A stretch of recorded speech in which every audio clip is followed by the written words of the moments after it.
형제들아, 우리가 너희 가운데 들어간 것이 헛되지 않은 줄을 너희가 친히 아나니, 너희가 아는 바와 같이 우리가 먼저 빌립보에서 고난과 능욕을 당하였으나 우리 하나님을 힘입어 많은 싸움 중에 하나님의 복음을 너희에게 전하였노라.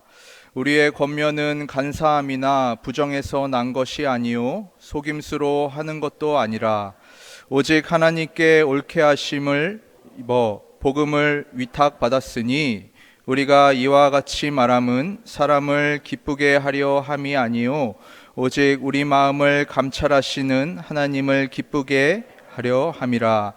너희도 알거니와 우리가 아무 때에도 아첨하는 말이나 탐심의 탈을 쓰지 아니한 것을 하나님이 증언하시느니라. 또한 우리는 너희에게서든지 다른 이에게서든지 하나님에게서는 영광을 구하지 아니하였노라. 아멘. 애굽에 숙련된 크니두스라는 그런 인물이 있습니다. 바로는 크니두스에게 자신을 기념하기 위해 큰 망대를 지으라는 그런 명령을 내렸습니다. 그래서 그 망대를 오랜 기간 동안 지으면서 한 가지 기막힌 행동을 했습니다. 그것은 바로 자신의 이름을 벽의 한 돌 위에 큼지막한 글씨로 새겨 놓은 것입니다. 그리고 역청으로 그것을 가리운 다음에 겉으로는 화려한 금칠로 바로의 이름을 새겨 넣었다는 것입니다. 그는 그런 식으로 모든 것이 바로의 영광과 명예를 위해 행한 것처럼 그렇게 가장해 놓은 것이죠. 겉으로 보기에는 바로를 위해 망대를 지은 것입니다. 그러나 어떻습니까? 그 망대가 오랜 풍상의 세월을 거치면서 또 회번죽이 떨어져 나가서 바로의 이름이 없어져 버리고 결국 그 망대는 크니두스의 망대가 되어 버렸다는 것입니다. 그는 자신의 이름과 공로가 미래 세대에 길이 남으리라는 것을 기대하고 바로 이런 일을 벌였다는 것이죠. 바로의 영광을 그는 가로챈 것입니다. 사랑하는 성도 여러분, 저와 여러분은 오늘날 누구의 영광을 위해서 삶을 살아가고 있습니까? 오늘 본문의 배경이 되는 데살로니가 도시는 큰 항구 도시였습니다. 데살로니가는 알렉산더 대왕의 아내의 이름을 따서 지은 그런 도시인데요. 이 도시는 로마 중심부를 관통해서 동서양을 잇는 데그나티아 대로가 있는 그런 큰 도시였습니다. 그래서 다양한 민족이 거주하는 아주 화려하고 번창한 도시가 데살로니가 도시였습니다. 지금도 그리스 지역에 똑같이 테살로니키라는 이름으로 아직 이 도시가 건재하고 있습니다. 아테네 다음으로 그리스에서 제일 큰 제2의 도시인 것입니다.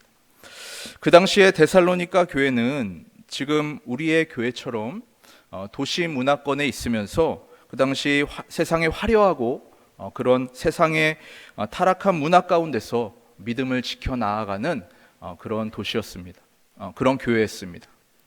특징적인 것은 바울이 데살로니가에 단 3주만 머물렀다는 사실입니다. 왜냐하면 유난히 데살로니가에 거주하던 유대인들이 바울과 그 일행을 극심하게 핍박했기 때문인 것입니다. 바로 데살로니가의 유대인들은 복음 밖에 있어서 역대로 바울을 괴롭혔습니다. 그래서 산전수전을 다 겪으며 여러 도시를 다니며 복음을 전파했던 바울도 단 3주만 머무르고 다른 도시로 떠나야만 했습니다. 그러나 짧은 3주 동안 바울은 데살로니가 교회에 예수 그리스도의 십자가와 부활을 전하게 되고 또 성령님의 강력한 역사하심으로 말미암아 비록 짧은 3주이지만 큰 핍박에도 불구하고 교회가 탄생된 것입니다. 그것도 모자라 어떤 일이 일어났습니까? 오히려 데살로니가 교회는 마게도냐와 아가야의 모든 믿는 자의 본이 되었다는 것이죠.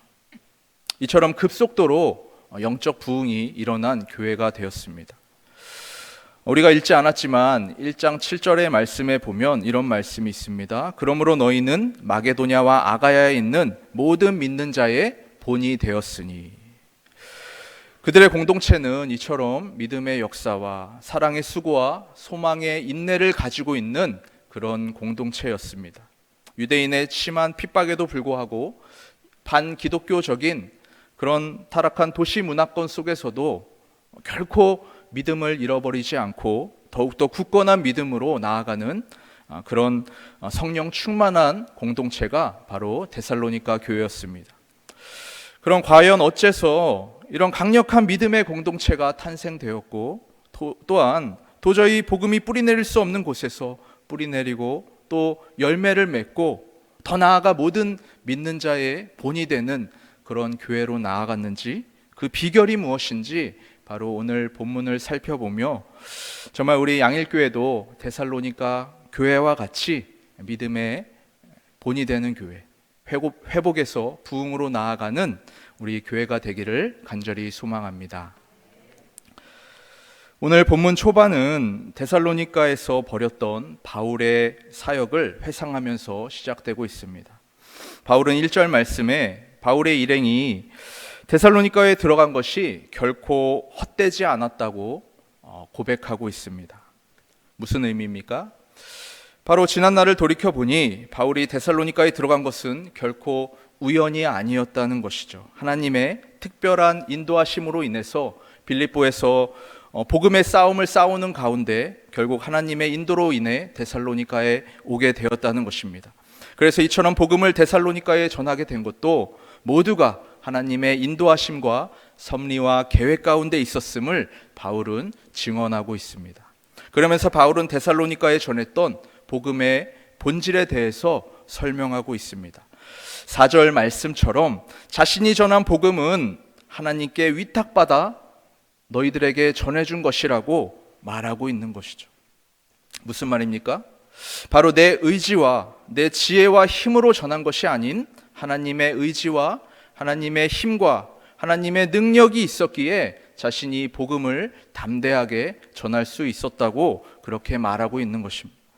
그러면서 바울은 자신이 사역에 임하는 보다 근본적인 동기에 대해서 말하고 있습니다. 바로 오늘 말씀의 주제인데요. 그것이 무엇입니까? 바울 자신은 그저 하나님께 복음을 위탁받은 복음의 대리자였다는 것입니다. 바울의 복음 전파의 목적은 다른 것이 아니라 하나님의 영광을 드러내기 위함이었다고 고백하고 있습니다. 하나님을 위해서였다는 것이죠. 바울이 복음을 전하는 것은 사람을 기쁘게 하려는 것이 아니라 하나님을 기쁘시게 하기 위함이었다고 그렇게 말하고 있는 것입니다. 오늘 본문에서 바울은 하나님을 어떻게 표현하고 있습니까? 마음을 감찰하시는 하나님이라고 바울은 말하고 있습니다. 여기서 감찰하다라는 단어는 원어적으로 시험하다, 검사하다라는 그런 의미를 가지고 있는 단어입니다. 즉 하나님께서는 그 사람의 본래 의도를 꿰뚫어 보신다는 그런 의미를 가지고 있는 것이죠. 어떻게 그렇습니까? 당연한 것입니다. 하나님께서는 우리의 마음을 보실 수 있는 전능하신 분이십니다. 따라서 하나님께서는 사람을 어떤 것으로 판단하고 계십니까? 결코 하나님께서는 우리의 어떤 외모나 외적인 모습, 겉모습이나 밖으로 드러나는 우리의 행동으로 우리를 판단하시 않으시는 분이십니다. 하나님께서는 우리가 어떤 일을 해 나갈 때에 마음속에 어떤 의도를 가지고 일을 하고 있는지, 어떤 목적과 이유를 가지고 이 행동을 하는지 우리의 마음을 들여다보시는 그런 하나님이시라는 것입니다. 따라서 바울은 이런 마음을 감찰하시는 하나님을 의식했기에 그의 모든 삶의 행동과 또 복음 전파의 의도는 사람의 눈치를 보고 사람을 기쁘게 하는 것이 아니라 오직 하나님을 기쁘게 하기 위해서였다는 것이죠. 하나님의 뜻을 위해, 하나님의 영광을 위해 복음 전파의 사명을 감당해 나갔다는 것입니다. 이런 바울의 하나님 중심의 삶이 자연히 데살로니가 교인들에게 전해 들어갔고, 데살로니가 교인들은 이 바울의 믿음을 본받게 된 것입니다. 하나님을 믿는 것이 바로 저런 것이구나. 모든 삶의 초점을 하나님께 두고 하나님을 위해 사는 것이 바로 신앙의 삶이구나. 처음부터 이렇게 데살로니가 교인들은 신앙을 배우게 된 것이죠. 그래서 데살로니가 교인들은 바울을 따라서 언제나 하나님을 의식하는 삶, 어디서나 하나님을 두려워하고 경외하는 삶, 하나님의 영광을 위해 하나님을 기쁘시게 하기 위해서 자신의 어떤 모든 삶의 목적과 이유가 오직 하나님을 위해서 하나님 중심의 삶을 살아갔다는 것입니다. 그렇습니다. 성도 여러분, 데살로니가 교인들이 심한 고난과 핍박 가운데서도 강한 믿음의 공동체로 우뚝 설 수 있었던 이유가 무엇입니까? 바로 그들이 바울과 같이 하나님 중심의 삶, 사람의 어떤 눈치를 보지 않고 하나님의 눈치를 보는 삶을 살았기에 그들은 사람이 주는 고난과 핍박이 결코 두렵지 않았다는 것입니다. 언제나 마음을 감찰하시는 하나님을 의식하며 몸은 죽여도 영혼을 죽이지 못하는 세상 권력을 두려워하지 않고 몸과 영혼을 능히 죽일 수 있는 하나님만을 두려워했기에 바로 세상이 주는 고난과 핍박은 그들에게 더 이상 두려움이 아니었다는 것입니다. 역설인 것이죠. 하나님을 두려워했기에 세상이 두려워지 않았다는 것입니다. 성도 여러분, 오늘 본문의 바울과 같이 또 데살로니가 교인들과 같이 저와 여러분 마음을 감찰하시는 하나님을 의식하고 있습니까? 하나님만을 기쁘시게 하기 위해서 사역을 하고 또 복음을 전하고 교회를 섬겨가고 있으십니까? 아니면 우리의 신앙이 하나님의 영광이 아닌 내 영광을 위해서 또 내 어떤 만족을 위해서 있지는 않은가? 오늘 본문을 통해 우리가 생각해 보길 원합니다. 하나님의 영광이 아닌 내 영광을 위한 신앙, 그 구체적인 모습은 무엇일까요? 신앙의 삶을 살아가는 것이 하나님의 나라와 하나님의 의를 위해서가 아니라 어떤 내 삶의 복을 위해서 또 건강을 위해서 내 가족들의 안녕을 위해서 우리의 영혼을 위해서가 아니라 우리의 육신을 위해서라면 이런 신앙은 하나님의 영광이 아니라 내 영광을 위한 신앙이 아닌가 그렇게 생각되는 것입니다. 디모데전서 6장 5절에 이런 말씀이 있습니다. 마음이 부패하여지고 진리를 잃어버려 경건을 이익의 방도로 생각하는 자가 있다라고 말하고 있습니다. 많은 사람들은 자신의 이익을 위해 경건을 이용한다는 것이죠. 외식과 위선으로 신앙생활을 한다는 것입니다. 하나님은 결코 생각하지 않고 자신을 위해서 종교 생활을 하는 것이죠. 그 대표적인 인물이 누구입니까? 바로 그 당시 종교 지도자였던 바리새인과 또 서기관 장로들인 것이죠. 예수님께서는 그들을 무엇이라고 불렀습니까? 바로 독사의 자식들아라고 그들을 불렀습니다. 그래서 그들이 더 예수님을 죽이려고 했던 것이죠. 왜 예수님께서는 그래도 하나님을 섬기는 예배하는 자들인데 독사의 자식들이라고 그렇게 엄한 말을 했을까요? 저는 사실 이 말씀을 접할 때마다 너무 심한 거 아닌가라는 그런 생각을 했었습니다. 아무리 그래도 불신자처럼 독사의 자식들이 무슨 말인가라는 그런 생각을 했다는 것이죠. 그러나 어떤 글을 보고 예수님이 왜 그러셨는지 저는 좀 알게 됐습니다. 예수님께서 과장을 한 것이 아니라는 것이죠. 정말 그들은 사단의 자식들이었다는 것이죠. 여러분, 사탄교가 있다는 것을 아십니까? 사탄교는 누구를 경배하고 예배드리는 종교입니까? 바로 사단을 숭배하는 종교입니다. 정말 이 세상에 있는 것이죠.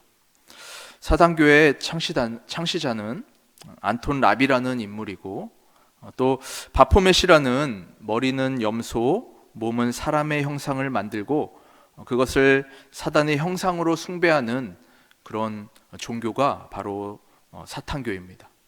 사탄교는 사타니즘, 또 흑마법, 오컬트 문화를 전 세계에 퍼뜨리는데 노력을 하고 있습니다.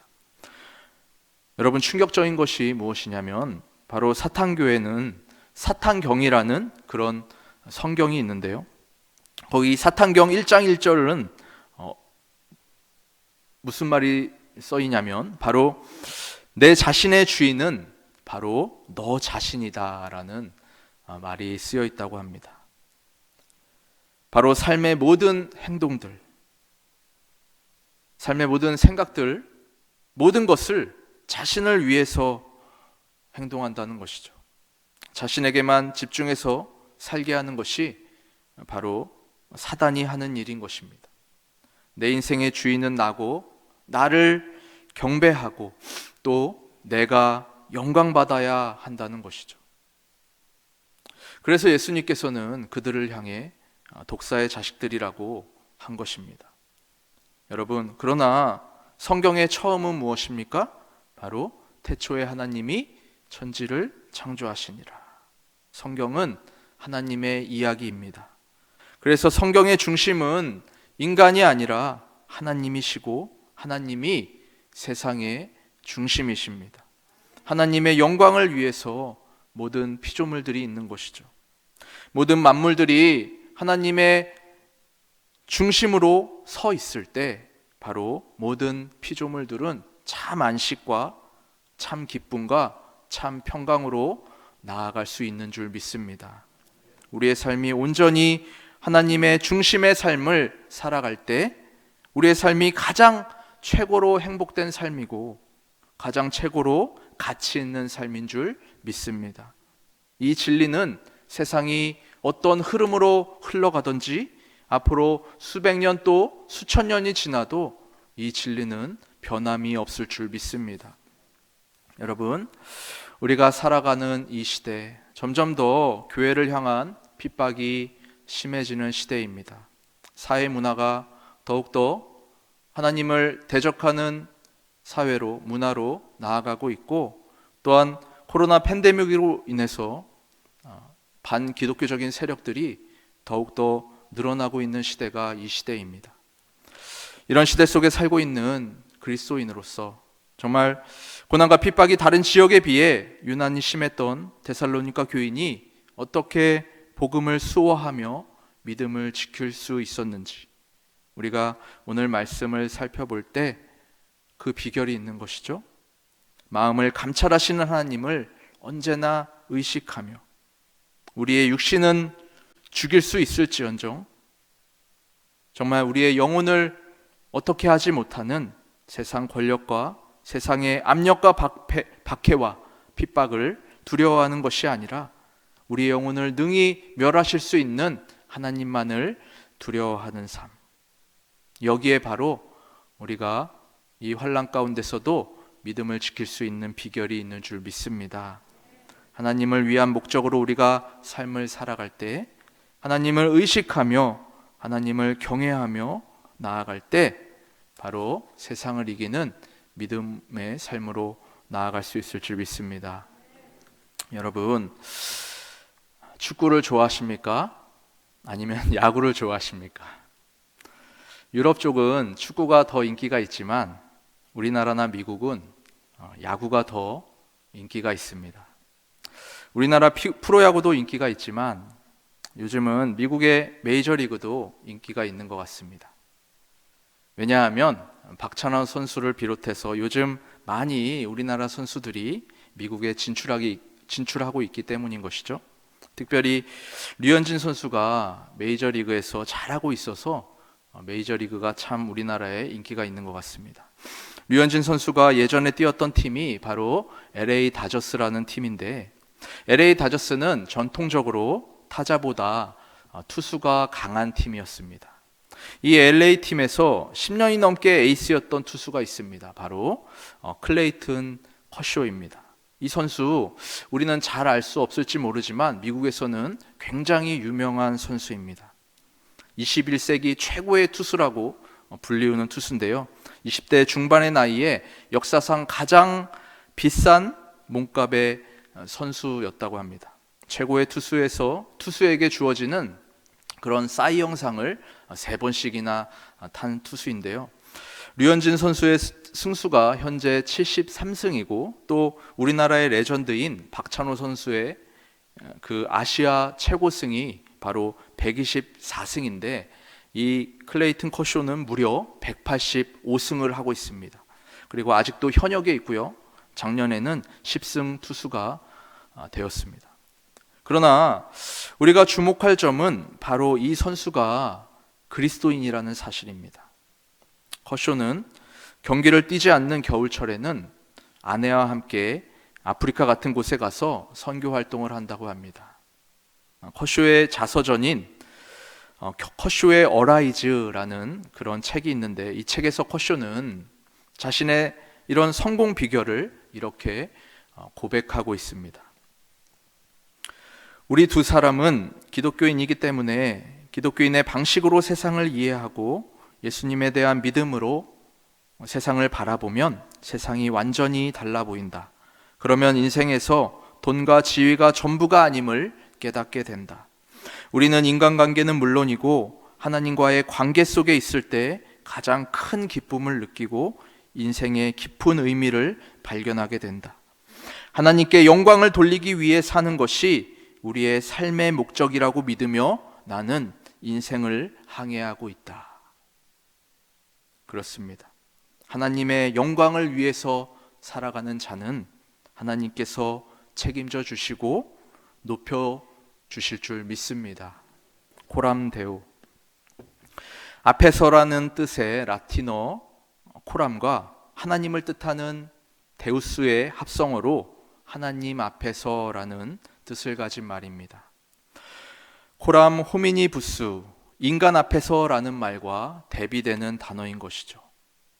매 순간 하나님 앞에서가 아닌 사람 앞에서가 아닌 하나님 앞에 서 있는 사람처럼 하나님의 영광 아래 살아가라라는 그런 의미를 가지고 있는 단어입니다. 코람데오의 삶, 하나님을 따르는 삶은 다른 사람이나 세상 앞에 어떤 명예보다 권력보다 돈보다 오직 하나님 앞에서 하나님의 뜻을 구하며 그것을 분별하며 사는 삶인 줄 믿습니다. 그렇습니다. 코람데오의 신앙은 하나님의 영광을 위해서 사는 삶입니다. 코람데오의 신앙은 하나님과 참 동행하는 삶인 줄 믿습니다. 코람데오의 신앙은 세상을 두려워하는 것이 아니라 오직 하나님만을 두려워하는 그런 삶인 줄 믿습니다. 사랑하는 양일교회 성도 여러분, 저와 여러분 바울처럼 또 데살로니가 교인들처럼 이 코람데오의 신앙을 소유하는 저와 여러분 되기를 소망합니다. 그래서 점점 더 타락해가는 이 세상 가운데 정말 데살로니가 교회처럼 믿음으로 세상을 이기며 하나님께 영광 돌리는 우리 양일교회가 되기를 소망합니다. 그래서 하나님께서 마지막까지 쓰시는 교회, 또 올 한 해 표어처럼 회복에서 부흥으로 점점 나아가는 우리 양일교회가 되기를 주님의 이름으로 간절히 축복합니다. 기도하겠습니다. 홀로 영광받기에 합당하신 하나님 아버지, 바울이 오직 하나님을 기쁘시게 하기 위해서 하나님의 영광을 위해 모든 것을 행할 때 하나님께서 데살로니가 교회에게 부흥을 주신 것처럼 우리의 삶과 우리의 사명 감당이 또 우리의 신앙의 삶이 내 자신을 위해서 이 땅에서 육신의 삶을 위해서가 아니라 하나님을 위해서 하나님의 영광을 위해서 모든 것을 행하는 우리의 신앙과 믿음 되게 하여 주시옵소서. 세상의 사람, 세상의 권력, 세상의 어떤 것을 두려워하는 것이 아니라 오직 우리의 영혼육을 붙잡고 계시는 우리의 마음을 감찰하시는 하나님을 두려워하며 하나님을 경외하는 삶 더욱더 살아가는 우리가 되게 하여 주시옵소서. 오직 하나님께 영광, 코람데오의 신앙으로 살아갈 때 세상의 고난과 세상의 핍박, 세상의 유혹을 이길 수 있는 힘이 거기에 있음을 깨닫고 나아가는 우리 모두가 되게 하여 주시옵소서. 주님을 위하여 주님 안에서 주님과 동행하는 삶을 살아가는 것이 가장 복된 길이고 가장 가치 있는 삶임을 우리가 깊이 깨닫고 그 은혜의 길로 하루하루 걸어가는 양일교회 모든 권속들 되게 하여 주시옵소서. 우리의 부활 생명 되시는 예수님의 이름으로 간절히 기도하옵나이다. 아멘.